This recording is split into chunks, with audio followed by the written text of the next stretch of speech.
Introduction. Welcome, and thank you for joining me on this quiet journey through history. Tonight, we will be stepping back in timing to the heart of a medieval city. As you settle in, I invite you to imagine yourself there, amidst the clamor and discomfort, the routine struggles, and the raw resilience of the people who lived in a world vastly different from ours. In a time before the luxuries we often take for granted, life in a medieval city was filled with challenges that would seem foreign to us today.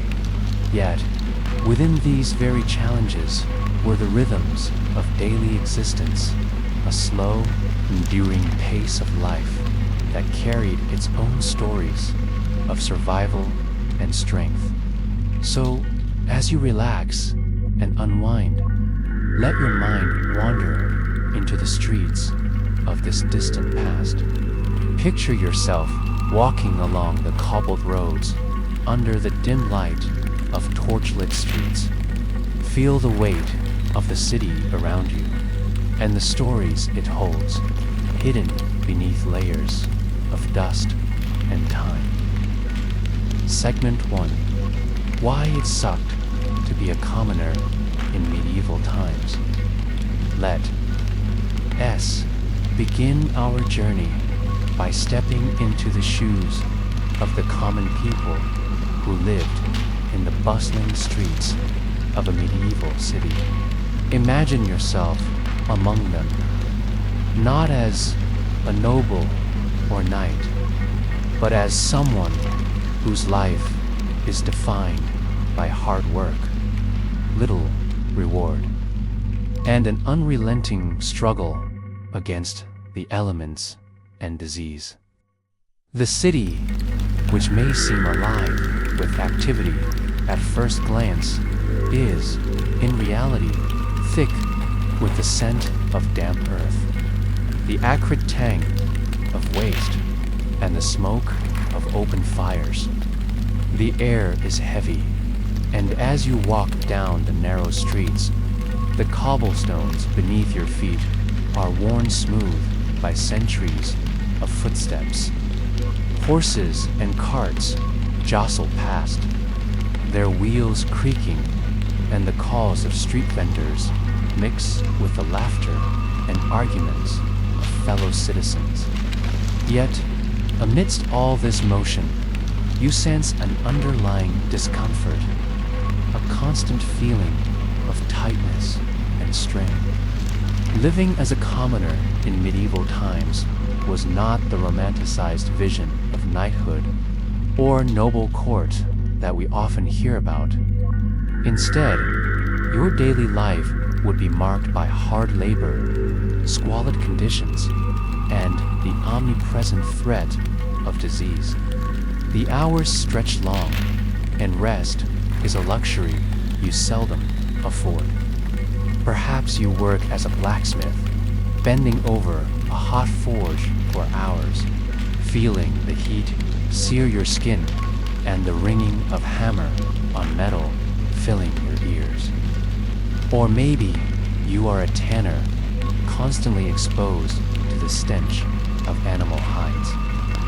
The air, thick with the acrid scent of leather curing in the open air. Food, though often scarce, is not without its own struggles. The markets are filled with offerings, but they are not of the fresh variety you might imagine. There is a strange rhythm to the stalls. Some offerings are spoiled, others are salted or pickled for preservation. Bread, often your primary sustenance, is coarse and dry, sometimes filled with grit or mold, a far cry from the softness of a modern loaf.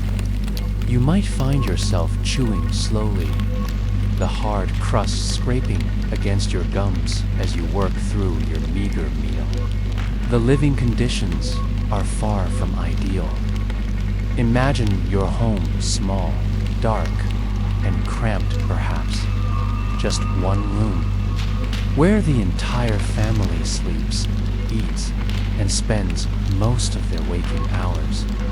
The walls are thick with the smell of smoke from the hearth, the fire that is your only source of warmth. The roof leaks when it rains, and the floor is made of dirt, uneven and cold. The only real distinction in your home is a small wooden table worn by years of use, and perhaps a simple bed made from straw. The most pressing concern, however, is the constant threat of disease. Plagues and fevers regularly sweep through the city, leaving death in their wake. You may have heard whispers of sickness in the neighboring street, stories of people who fell ill and then, within days, were gone. The air seems thick with illness, and despite your best efforts, the fever could strike you next. Imagine lying down at night, listening to the sounds of coughing and the faint moans of those too weak to rise, knowing that tomorrow might not come for them or for you. Even the most basic of daily activities comes with its own set of risks. Water, often unclean, is drawn from wells shared by hundreds of people. The streets, clogged with refuse, pose a constant hazard. There is no system for sanitation as we know it today. Waste is thrown into the streets, where it mixes with everything else. The stench of decay clings to everything, and diseases such as dysentery are common, claiming the lives of many before they reach adulthood. Yet, amid the discomfort, there is a rhythm to it all. Life moves at a steady, unhurried pace. You wake with the sun, work through the day, and sleep when the light fades.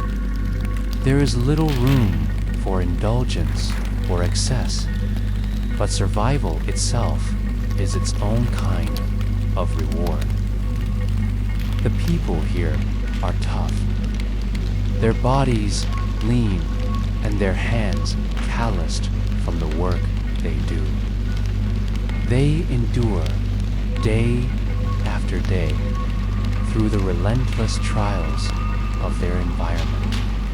They find comfort in the simple pleasures, a shared meal, a brief conversation with a neighbor, the soft glow of a candlelight at the end of a long, exhausting day. Segment 2. The biography of a peasant rebellion. The English peasants' revolt. Now, let us shift our focus slightly and delve deeper into a defining moment in medieval history. The English peasants' revolt of 1381. Imagine yourself back in those days, witnessing the tension building in the streets as the long-suffered frustration of the common folk finally erupts. You are still within the same medieval city, but now the air is filled with whispers, uncertainty, and the tension of impending change. It is the summer of 1381. The peasants, who have long borne the weight of oppressive taxes, feudal obligations, and the harsh realities of medieval life, are on the brink. For years, they have suffered under heavy taxation and poor treatment by the aristocracy. the Black Death, which swept across Europe just a few decades earlier, left the population decimated. But the survivors still face the burden of the economy's slow recovery. Despite this, the Crown has placed additional taxes on the people, pushing them further into desperation. The economic burden is compounded by the harsh nature of the feudal system. You might live on land that you do not own, bound to a lord who demands your labor in exchange for the right to work the land. Your family's livelihood is not truly your own. It is subject to the whims of the Lord, the weather, and the toll of disease. If the harvest is poor, so is your life. You and your fellow peasants have been treated as little more than tools to support the growing wealth of the elite. The spark that will ignite the revolt is a tax imposed on every adult, rich or poor. The air in the city is heavy with frustration as the peasants come together. They are people with the capacity for fierce determination. Imagine their anger, their exhaustion, and the quiet conversations that turn into louder discussions, and finally into open defiance. A man named Wat Tyler, a relatively unknown figure, rises to the occasion, rallying the people. His speeches are calm but powerful, appealing to their sense of injustice. His message is clear. They have suffered long enough. This is their chance for change. In early June, the revolt begins. It starts in the villages, but quickly spreads through the countryside and into London itself. You are one of the many peasants gathering at the outskirts of the city, looking toward the towering walls. The sight of the gates beginning to open is a symbol of possibility. As the commoners march through, their voices rising in unity. Imagine the sound of thousands of feet marching, the rustling of simple tunics, the weight of sharpened tools and makeshift weapons being carried by those who once held only plows and hammers.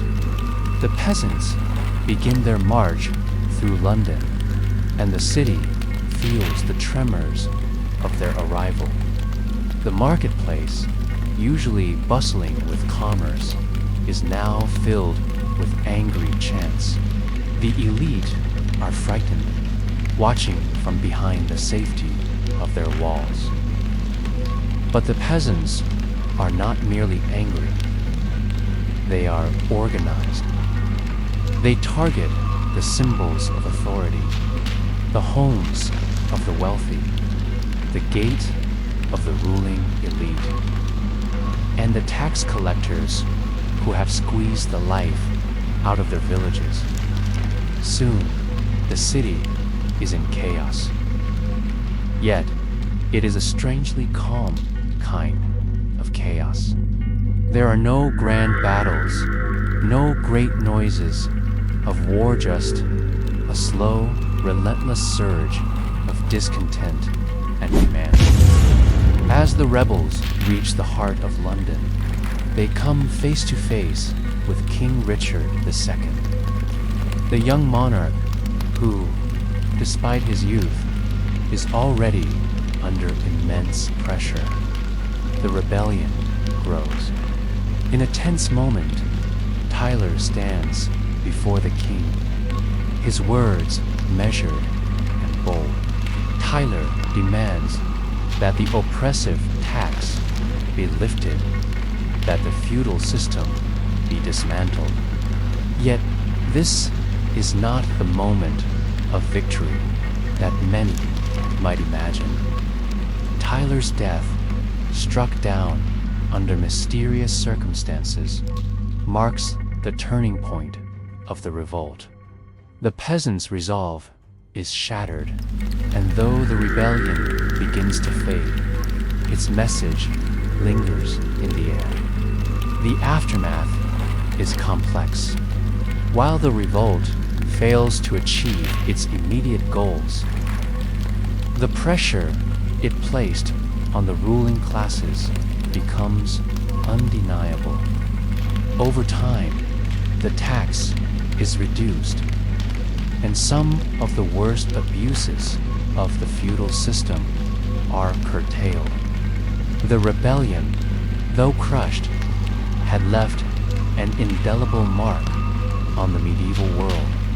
The people who participated and the voices that echoed through the streets of London did not disappear. Their struggle, though quiet in its final moments, was a turning point in a long history of class inequality. Segment 3. The Mystery of the Black Death. Unearthing the Plague. As we continue our journey through the medieval world, we turn to another aspect of life that deeply shaped the people of this time. The plague that swept through Europe in the mid-14th century is one of the most harrowing events in history. However, beyond the death toll, there are many mysteries surrounding the origins, spread, and impact of the disease. Imagine yourself standing on the outskirts of a medieval town, the air unusually still.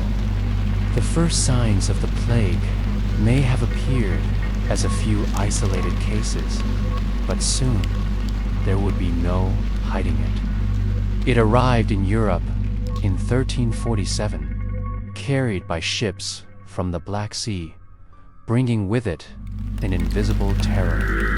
The people had no understanding of the disease that was rapidly spreading across their land, no knowledge of bacteria or viruses, only superstition and fear. As you move through the town, there is an overwhelming sense of unease.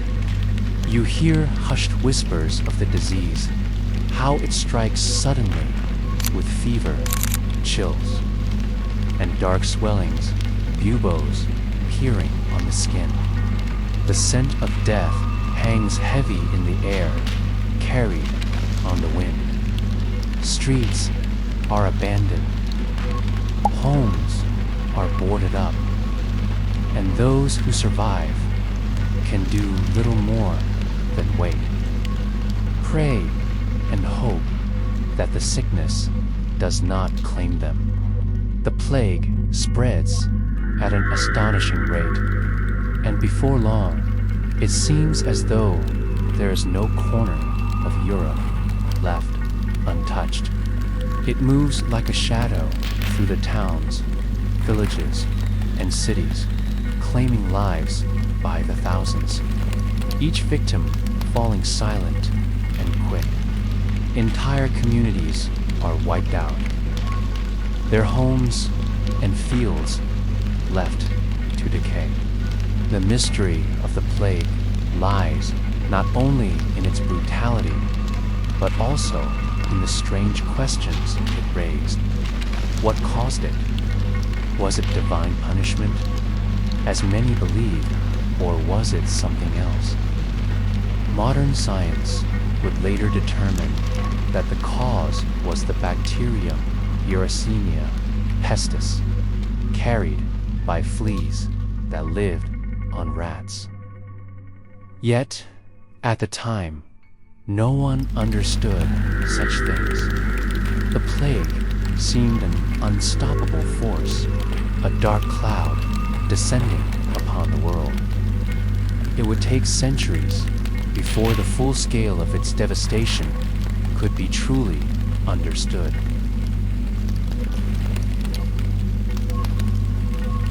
Segment 4. Life among the elite. Nobility in a medieval castle. As we transition from the struggles of the commoners, we now take a glimpse into the contrasting world of the medieval elite being. Nobility who lived in towering castles, distant from the hardships faced by the majority of society. Imagine, for a moment, stepping into the grand halls of a medieval castle. The contrast is stark. While the peasants toil in the streets, the nobility enjoy a life of relative luxury, though even this lifestyle has its own burdens. Picture yourself entering the great hall of a castle. The air here is different, cool, and somewhat fragrant, filled with the scent of wood, polished stone, and the occasional whiff of roasted meat. The stone walls are thick and solid, a stark contrast to the flimsy homes of the commoners. The floor beneath you is made of worn stone, but it is clean, swept regularly by servants. As you look around, you notice the large tapestries hanging on the walls, woven with images of battles and heraldic symbols. A fire crackles in the hearth, its warmth filling the room, though the chill of winter still lingers outside. There is a sense of grandeur, yet a quiet, almost oppressive weight to the place. The life of a noble is one of both privilege and responsibility.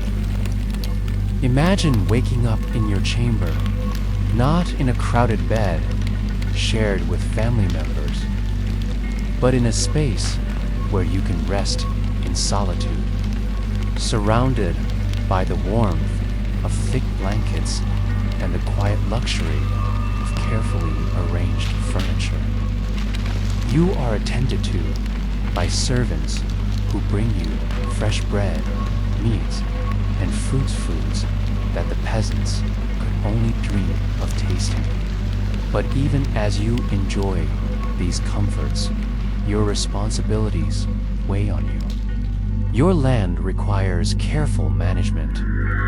The peasants who work your fields, the merchants who trade in your markets, they are dependent on you. And you must ensure that your wealth and power remain intact. As you move through the castle, you encounter other members of the nobility lords and ladies who, though they live in luxury, are bound by their own set of rules. Their lives are not entirely their own. There are marriages to arrange, alliances to be made, and rivalries to be navigated. Your wealth, your status, and even your future are all determined by the power dynamics that exist between noble families. The tension is palpable, though it is often hidden beneath the surface of lavish feasts and carefully crafted social appearances. At times, your life may seem as rigid as the stone walls of the castle. You are protected, yes, but your actions are always under the scrutiny of others. Your reputation is built on careful gestures and politeness, as well as your ability to maintain control over your lands. There is little room for personal indulgence, despite the apparent luxuries that surround you. The nobility may have the power to live in better conditions than the common people, but their lives are never entirely free from the pressures of society.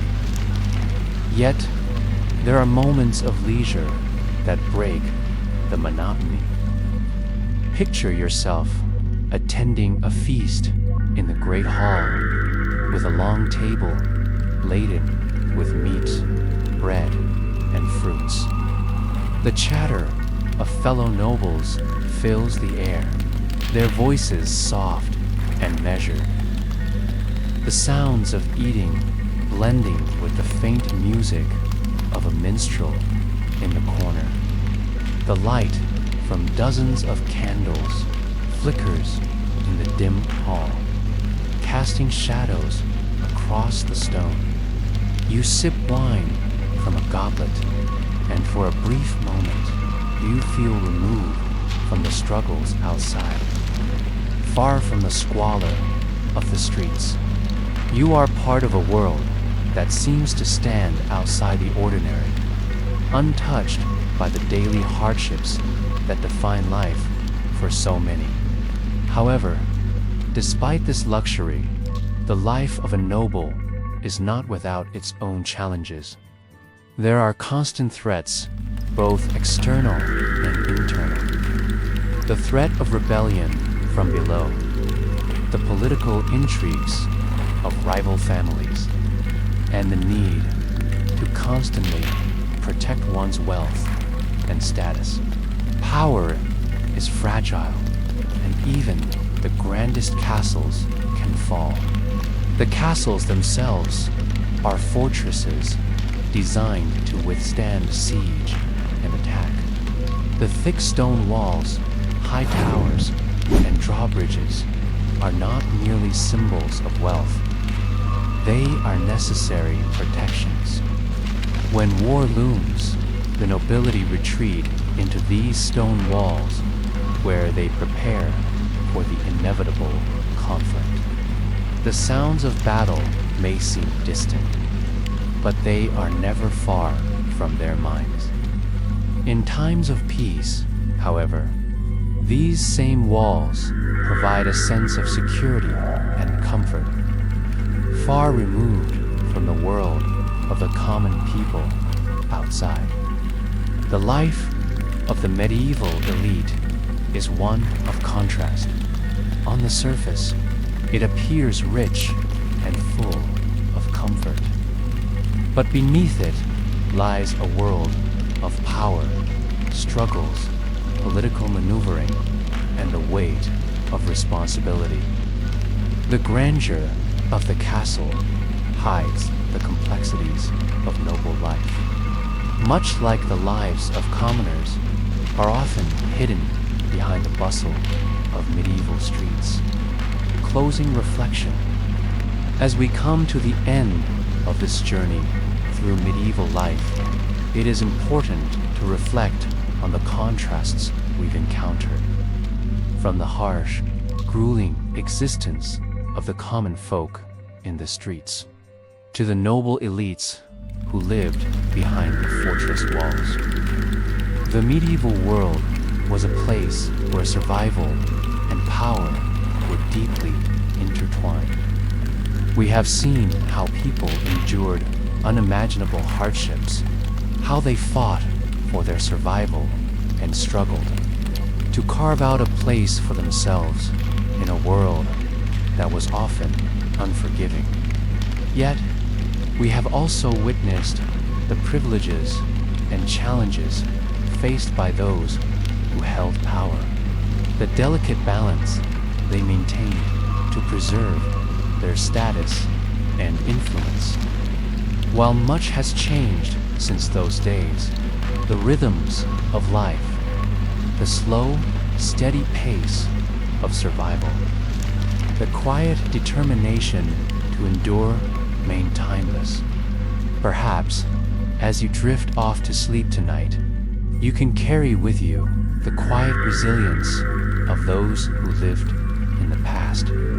Their struggles, their triumphs, and their daily lives may seem distant, but in many ways, they are not so different from our own.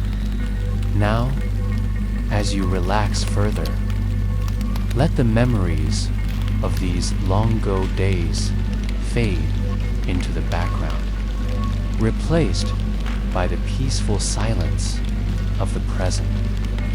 Let the past rest gently in your mind as you ease into a quiet, restful sleep.